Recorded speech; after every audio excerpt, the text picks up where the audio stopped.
Un avión se estrelló durante el despegue en el aeropuerto internacional de Malta y ardió como una hoguera. Este es el video captado segundos después del desastre que muestra la nave envuelta en llamas.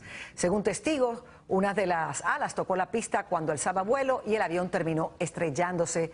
Los 5 ocupantes se mataron. Cada vez que la vida nos estremece inesperadamente, nos damos cita e investigamos para que tú estés bien informado. En Al Rojo Vivo estamos conectados con nuestra comunidad, con sus necesidades y sus urgencias. A las 4, 3 Centro. Somos tu primer frente de información.